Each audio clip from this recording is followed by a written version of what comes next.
আসসালামু আলাইকুম। আজকে আমি আপনাদের সাথে শেয়ার করব আজকে সারাদিন কি কি কাজ করেছি।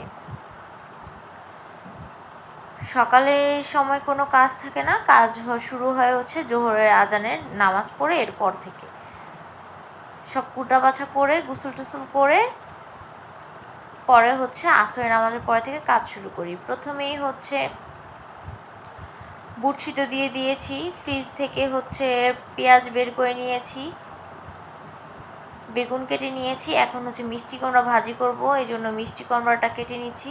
রোজার দিন তো বেশি তরকারি খাওয়া যায় না, একটু একটু অল্প অল্প করে সব কিছু করি। আর রোজার দিনে শুধু হচ্ছে আমার আম্মুকে এই জিনিসগুলো আমি কেটে দেই আর আমার আম্মু ইফতার বানায়। আমার কাছে তরকারি কাটতে এগুলো খুব ভালো লাগে।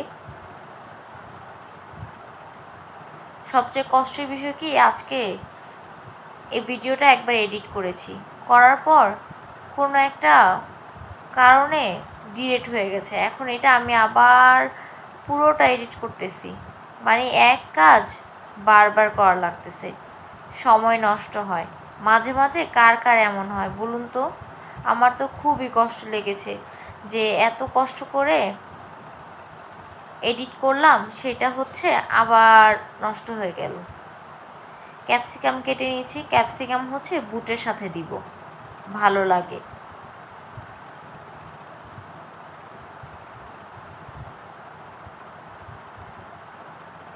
দেখতে দেখতে 10টি রমজান চলে গেছে।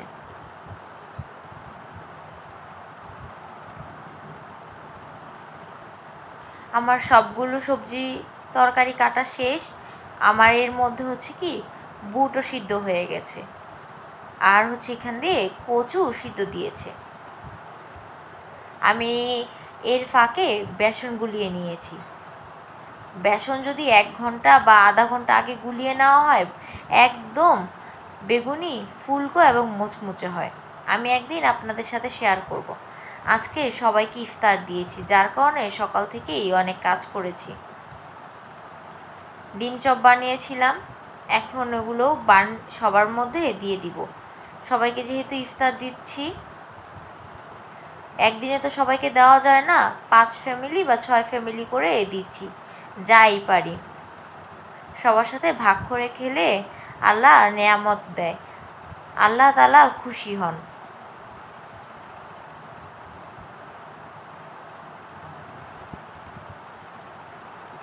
আসরের আজান দিলেই সময় যে কিভাবে এত জলদি কেটে যায় বুঝতেই পারি না।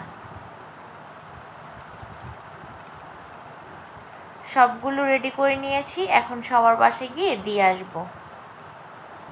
আল্লাহ হাফেজ।